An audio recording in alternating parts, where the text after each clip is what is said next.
नमस्कार, मैं पवन रावत। हमारा सिलसिला जारी है सिटी जीन के ऊपर साक्षात्कार का। अब हमारे साथ साक्षात्कार के लिए हैं वीरेंद्र गोगड़िया जी। वीरेंद्र गोगड़िया जी का जो नाम है वो किसी परिचय के मोहताज नहीं है। उचाना हल्के से आते हैं और गद्दावर नेता कहे जाने वाले वीरेंद्र सिंह डुमरखा की टिकट काट कर टिकट लेने का दम रखने वाले वीरेंद्र गोगड़िया जी आज हमारे साथ हैं। वीरेंद्र जी नमस्कार। नमस्कार। वीरेंद्र जी, आप उचाना हल्का से टिकट मांग रहे हैं। साफ सा क्वेश्चन, इतने बड़े गद्दावर नेता जो इतने लंबे समय से खुद उसकी वाइफ, उसका लड़का, अब पोतों की तैयारी, कहाँ देखते हैं आप अपने आप को? और वो भी बीजेपी छोड़ के फिर कांग्रेस में। ऐसा है, जहां तक कद्दावर की बात है, नेता कद्दावर तब तक ही रहता है जब तक जनता का हाथ उसके ऊपर। सही। और जनता जनार्दन ही कद्दावर बनाती है। कोई कद्दावर माँ के पेट से जन्म नहीं लेता जी। लेकिन आज मैं ये समझता हूँ कि आज के दिन उचाना के लोगों ने फैसला कर लिया। एक लंबे इंतजार के बाद, अनेकों मौके देने के बाद ये जनता इस फैसले पर पहुंच गई कि जिन लोगों को इन्होंने बार बार जितवा करके विधानसभा, लोकसभा में अनेकों बार भेजा है, बड़े बड़े पदों पर रहे हैं, लेकिन उन लोगों की झोली खाली रही। वो नेता लोगों की अपेक्षाओं पर खरे नहीं उतर पाए। तो आज उचाना की जनता मन बना चुकी है कि आज वो फैसला कर चुके हैं कि आने वाले विधानसभा चुनाव में उनके बीच के, उनके ही किसी परिवार के किसी बेटे को वो आशीर्वाद देंगे और उसको ही विधानसभा में भेजने का काम करेंगे। आप ठीक कह रहे हैं कि उनसे हटके टिकट की डिमांड कर रहा है उचाना हल्का, आप ये कहना चाह रहे हैं? जी। यदि वो नहीं तो आपके ऊपर दाव खेलेगी कांग्रेस, तो आप कैसे देखते हैं? ऐसा है, आज तक पार्टी ने और मेरे नेताओं ने, चौधरी भूपेंद्र सिंह हुड्डा, भाई दीपेंद्र हुड्डा और चाहे हमारे एमपी हों जयप्रकाश जी, जो भी मेरी ड्यूटी लगाई है मैंने उस ड्यूटी को बेखूबी निभाया है। जी। मैंने दिन रात पार्टी को अपने पसीने से सींचा है। मैं पार्टी की नीतियों को लेकर के, राहुल गांधी की नीतियों को लेकर के, अपने नेता भूपेंद्र सिंह हुड्डा की नीतियों को, उनके कामों को लेकर के हल्के के हर गांव में, हर घर तक गया हूँ। मैंने दिन देखी नहीं रात, सुबह से निकलता हूँ, शाम को 10-10, 11-11, 12-12 बजे मैं अपने घर आता हूँ। अपना कोई काम नहीं करता, सिर्फ दिन और रात में पार्टी के लिए लगा रहता। मैंने पार्टी के ऊपर अपना सब कुछ न्यौछावर कर रखा। तो एक सच्चा कार्यकर्ता होने के नाते मेरी भी ये उम्मीद रहेगी कि कांग्रेस पार्टी अपने इस कार्यकर्ता पर विश्वास करे और मेरा हक बनता है, मेरी मेहनत को देख करके, मैंने पार्टी के प्रति मेरे वफादारी को देख करके, मेरे कामों को देख करके मैं पार्टी से मांग भी करता हूं कि पार्टी ने ज़रूर मुझे अपने चुनाव चिन्हों पर लड़वाना चाहिए। आप मांग करते हैं, आपने फॉर्म भी भरा हुआ है और बहुत लोग हैं जिन्होंने उचाना में दावेदारी प्रस्तुत की है कि मुझे भी टिकट चाहिए, मुझे भी टिकट चाहिए।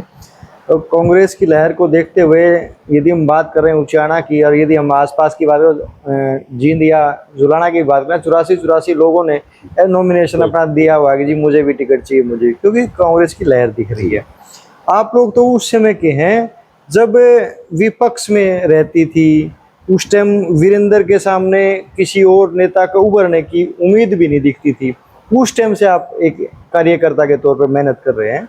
क्या लगता है आप कितना विकास आप करवा पाएंगे आपके उचाना हल्के का? क्या प्रायोरिटीज आपकी रहेंगी उचाना हल्के में, और क्या कमियां रह गई जो वीरेंद्र सिंह डुमरखा नहीं करवा पाए? तो जहाँ तक बात मेरी मतलब पार्टी में किस समय से हूँ मैं, जब हमारे स्वर्गीय पूर्व विधायक श्री भाग सिंह छात्र जी जी। चुनाव लड़े थे और चौधरी वीरेंद्र सिंह पार्टी को एक बुरे वक्त में छोड़कर चले गए थे। जी। उस समय भाग सिंह जी के 1837 वोट आए थे। उस समय से लेकर के 1837 वोटों से मैंने पार्टी को अपने पसीने से सींचना शुरू किया था जी।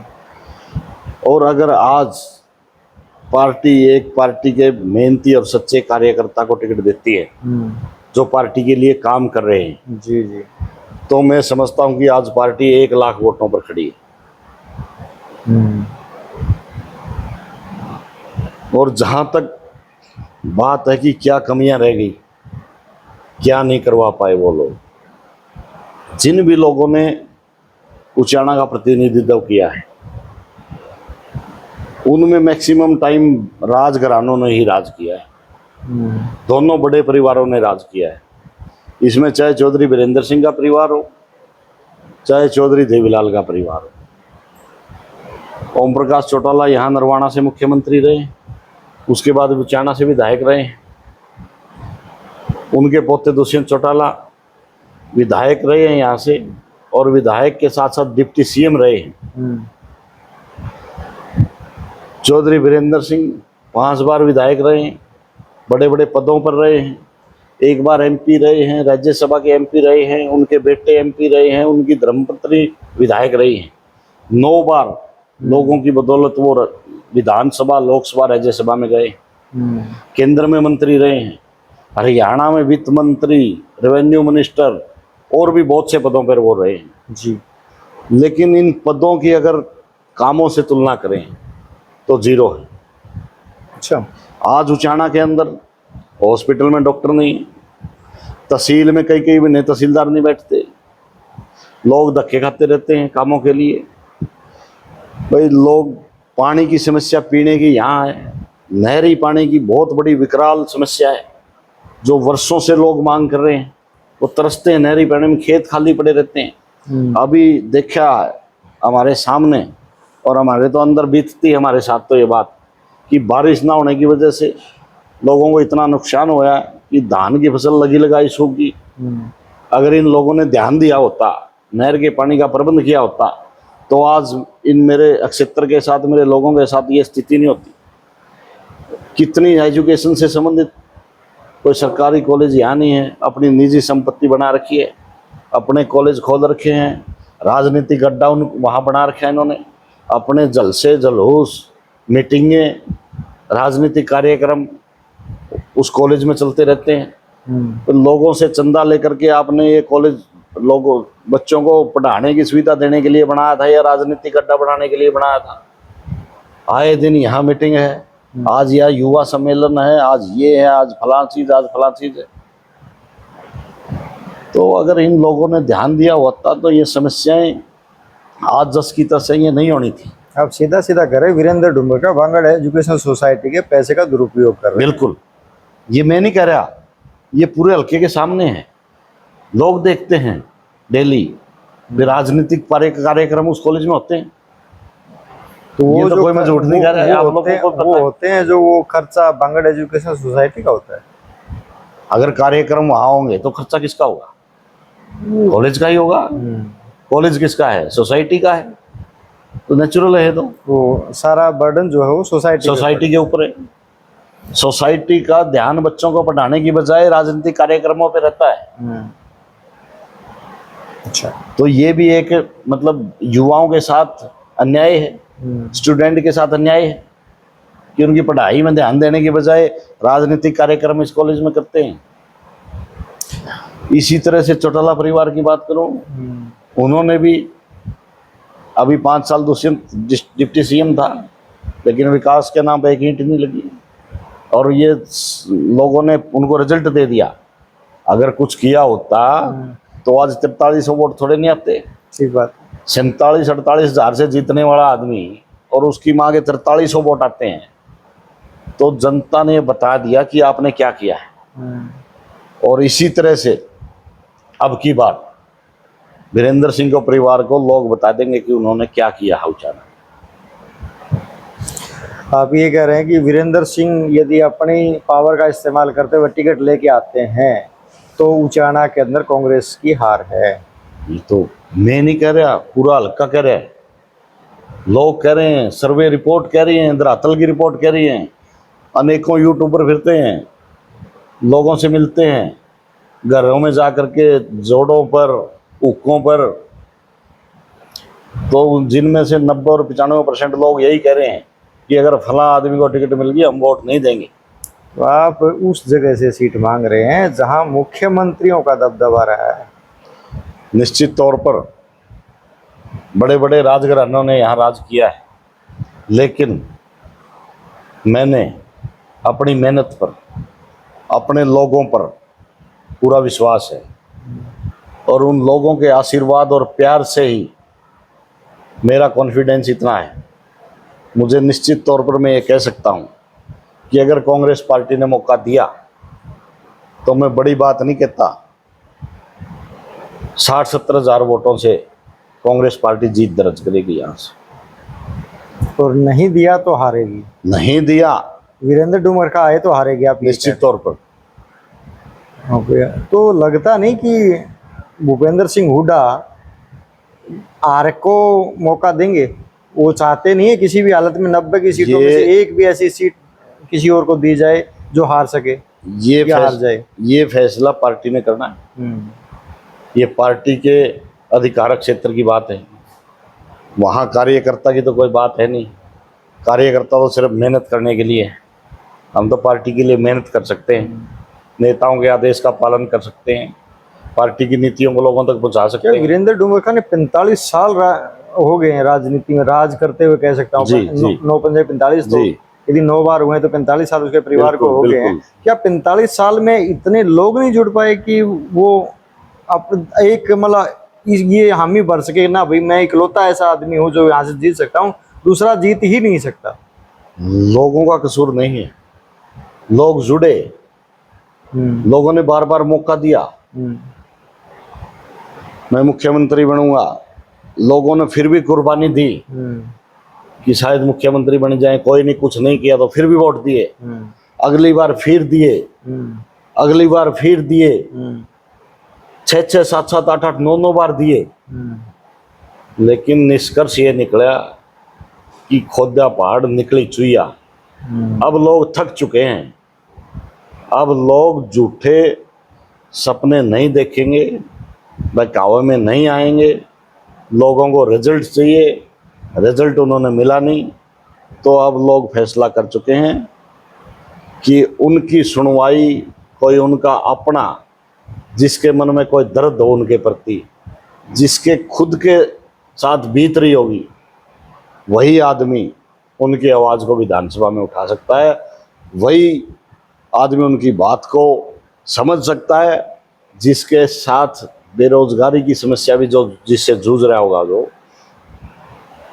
और भी जो लोकल समस्याएं हैं, पीने के पानी की, नहरे के पानी की, गलियों में पानी के निकासी की, अनेकों ऐसी समस्याएं हैं यहाँ। तो जिस आदमी के मन में दर्द होगा और जिसके खुद जो इन समस्याओं से जूझ रहा होगा, वही आदमी इस दर्द को समझ सकता है और वही इनकी आवाज़ को उठा सकता है। दिल्ली और चंडीगढ़ की कोठियों में रहने वाले, यहाँ से वोट लेकर के छू मंतर होने वाले लोग इन समस्याओं के बारे में नहीं सोच सकते और ना इनकी तरफ ध्यान दे सकते और ना वो ये समझते इतना कि ये भाई हम इन लोगों के प्रति कुछ सोचें। उनका तो समाज ही अलग है और इन यहाँ जो समाज, जिस समाज में हम रहते हैं, आम आदमी रहता है, उस समाज से उनका कोई सरोकार नहीं। बड़ी बड़ी बात आपने कही कि ये राजघरानों को टिकटें और मुख्यमंत्री का आपका एरिया और इतना बड़ा, इतना तंत्र होने के बाद, उप मुख्यमंत्री दुष्यंत चौटाला के होने के बाद ओम प्रकाश चौटाला मुख्यमंत्री रहे, यहीं से जीतते रहे हैं और आज सिचुएशन ऐसी आ गई है, ना इनेलो का जनाधार है, ना जेजेपी का जनाधार है, ना वीरेंद्र डुमरखा का जनाधार है। तो कहाँ जाएगी उचाना की जनता? क्या उचाना में अभी तक इतने लोग, मतलब मुख्यमंत्री का रहा है, पूरी हॉट सीट है हरियाणा की ये, उसके बावजूद भी पानी तक की भी समस्या, नहरों की भी समस्या, रोजगार की वहाँ समस्या, कैसे कैसे निजात पाएंगे? क्या आपके पास ऐसा क्या जादू है कि आप 5 साल में जीतने के बाद यदि आप भूपेंद्र सिंह हुड्डा आप पे विश्वास करते हैं, आपको टिकट देते हैं और आप जीत जाते हैं, तो ऐसा आपके पास क्या जादू है जो आप उनका भविष्य बदल देंगे? ऐसा है, जादू नहीं है और ना जादू होता, इच्छा शक्ति की बात है, नीयत की बात है। अगर आदमी की नीयत सही हो और काम करने की दिल से इच्छा हो, पहले वालों की नीयत नहीं थी। अगर नीयत होती तो आज ये तो परिणाम थोड़ा नहीं होता। अगर उनकी नीयत होती काम करने की तो आज जो आपके सामने है कि आप कह रहे हो कि ना इनेलो के पक्ष में है, ना जेजेपी के पक्ष में है, ना वीरेंद्र सिंह के पक्ष में है, इसीलिए नहीं है, लोगों ने बार बार मौके देके देख लिए। मैं नहीं कह रहा, जनता कह रही है। जनता कह रही है, लोगों ने मौके देके देख लिए। अगर उनकी नीयत होती तो कुछ करते, जी। अगर कुछ नहीं किया तो ये स्थिति आज इसीलिए है कि उन्होंने ना रोजगार की तरफ ध्यान दिया, ना शिक्षा की तरफ ध्यान दिया, ना स्वास्थ्य की तरफ ध्यान दिया, ना नहरी पानी की तरफ ध्यान दिया, ना पीने के पानी की तरफ ध्यान दिया, ना तहसील में धक्के खा रहे किसान, मजदूर और अनेकों तहसील से संबंधित आम आदमी की जो समस्याएं हैं उनकी तरफ नहीं ध्यान दिया। तो इसीलिए आज लोग इस निष्कर्ष पर पहुंच रहे हैं कि आज हमने उस आदमी को विधानसभा में भेजना है जो उनके बीच का, उनका बेटा, उनके दुख दर्द में शामिल होने वाला, उनके दुख दर्द को समझने वाला जो होगा उसको विधानसभा में भेजें। उनको भेजेंगे। आपकी प्रायोरिटीज नहीं बताई आपने कि सबसे पहली प्राथमिकता, आपकी पहली प्राथमिकता क्या रहेगी जीतने के बिल्कुल बाद? बिल्कुल, मैं वो बताता हूँ। अभी जो आपका सवाल था उसका उत्तर मैं दे रहा हूँ। मेरी प्राथमिकता ये होगी, अगर इस जनता ने और पार्टी ने मुझे मौका दिया, सबसे पहले बेरोजगारी, स्वास्थ्य और शिक्षा, 3 चीजें ऐसी हैं जो सबसे जरूरी चीजें। बेरोजगारी यहाँ विकराल रूप धारण कर चुकी है, किसी ने भी ध्यान नहीं दिया इस तरफ। वीरेंद्र सिंह बड़े बड़े पदों पर रहे हैं, मंत्रालय बड़े बड़े, बिल्कुल स्टील मंत्रालय, अगर कोई उद्योग लगा देता 2-4 हजार बच्चों को तो रोजगार मिलता। दुरुस्त बात। लेकिन उनकी इच्छा शक्ति नहीं थी। मेरी जहाँ तक बात है, अगर मुझे मौका मिला तो मेरी प्राथमिकता यही होगी, मुख्यमंत्री से, हुड्डा साहब से मैं यही गुहार लगाऊंगा सर्वप्रथम कि सर्वप्रथम मेरे बच्चे, जो मेरे हल्के के बच्चे हैं, जो मेरे क्षेत्र के बच्चे हैं, उनके रोजगार की तरफ ध्यान दिया जाए। सरकारी नौकरियों में हमारा प्रॉपर हिस्सा हमें मिले, क्योंकि पीछे वाले नेता तो हमारे उचाना हल्का का हिस्सा पूरे हरियाणा में बांटते थे जो उनको मिलता था। लेकिन अगर मुझे मौका मिला तो मैंने हरियाणा का ठेका नहीं है, मैंने उचाना का ठेका है और मैं अपने उचाना का हक लेने के लिए लड़ाई लड़ूंगा। नौकरियों की, सरकारी नौकरियों की बात हो, प्राइवेट नौकरियों में, या कोई अच्छा उद्योग यहाँ, उसके लिए मैं कोशिश करूँगा कि एक कोई उद्योग यहाँ स्थापित हो जिससे 2-4 हजार बच्चों को रोजगार मिले, मजदूरों को रोजगार मिले। भाई कोई चाय बनाए यहाँ, कोई मिठाई की दुकान करे यहाँ, कोई फल की दुकान करे यहाँ, और भी अनेकों रोजगार। अगर कोई उद्योग धंधा स्थापित होता है तो अनेकों आदमियों को उसमें रोजगार मिलता है। तो मतलब आप तो फिर वो पकोड़े वाले रोजगार नहीं, की बात कर रहे पकोड़े वाली बात नहीं कर रहा मैं नौकरियों की बात भी कर रहा हूँ सर्वप्रथम। बहुत से ऐसे साथी होते हैं अनपढ़ हैं, वो क्वालिटी, वो उनमें वो नहीं है क्वालिटी, वो काम नहीं कर सकते, वो फल तो बेच सकते हैं बैठ के। आप कह रहे हैं जो अनएजुकेटेड है, अनएजुकेटेड जो हमारे भाई हैं, से भी उनको भी लाभ मिलेगा। मेरा कहने का मतलब ये नहीं है मोदी की तरह मैं पकोड़े नहीं तलवाता पढ़े लिखे बच्चों से।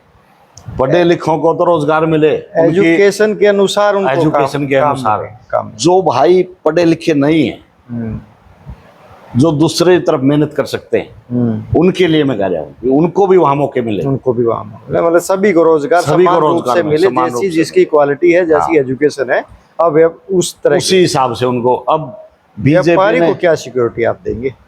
व्यापारी को निश्चित तौर पर, अगर क्योंकि आपके उचाना की मंडी बहुत बड़ी मंडी है, बहुत बड़ी मंडी, और व्यापारी हैं वहाँ पे, व्यापारी सबसे बड़े किसान जो आंदोलन वहाँ होते रहे, उचाना से शुरुआत हुई, उचाना से ही होती रही, खटखट टोल सबसे मशहूर उसका हिस्सा रहा हूँ जहाँ से शुरुआत हुई।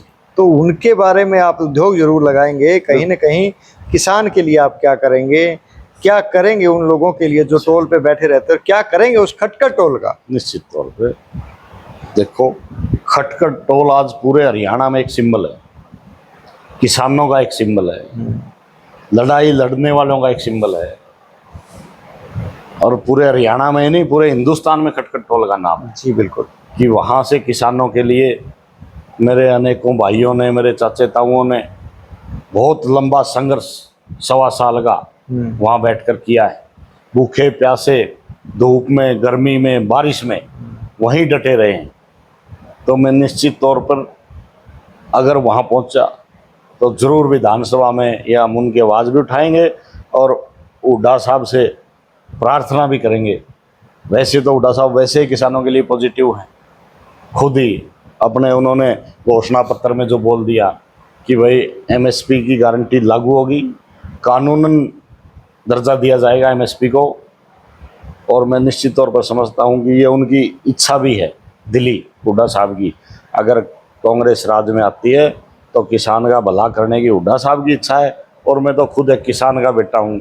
सबसे पहले चाहूँगा कि किसान को अच्छा भाव मिले, समय पर उसकी फसल बिके, समय पर उसकी फसल को पानी मिले, समय पर उसकी फसल को खाद बीज मिले, समय पर दवाई मिले। मैं तो एक खुद किसान हूँ, मेरे से ज़्यादा किसान का दर्द कौन समझ सकता है भाई साहब। अगर मौका मिला तो इस दर्द को दूर करने का, इस दर्द की दवा बनने का इलाज सर्वप्रथम कोशिश मैं करूँगा। धन्यवाद वीरेंद्र जी, जो आपने बेबाकी से अपनी बातें रखी। ये हमारे साथ वीरेंद्र रोगड़िया जी थे। उन्होंने अपनी बात बखूबी रखी, पूरे जोश में थे आज वो, और उन्होंने पूरा कटाक्ष किया वीरेंद्र डुमरखा पे। कहा कि वीरेंद्र डुमरखा कुछ नहीं कर सकते और ना ही जीत सकते, जैसा उन्होंने बताया। उन्होंने 1-2 आरोप भी लगाया कि बांगड़ एजुकेशन सोसाइटी का जो पैसा है उसका दुरुपयोग हो रहा है। उन्होंने कुछ चीज़ें ऐसी कही, लेकिन इन्होंने खास बात क्या कही कि अभी तक मुख्यमंत्री रहते हुए किसी भी नेता ने यहाँ की सुध नहीं ली है, रोजगार नहीं दिया, पानी नहीं दिया, कोई रोजगार की व्यवस्था नहीं है। और ये जब आते हैं तो इन सभी कमियों को दूर करेंगे। जुड़े रहे नए साक्षात्कार के लिए। पवन इलाहाबाद, सिटीजन। धन्यवाद, नमस्कार, जय। धन्यवाद।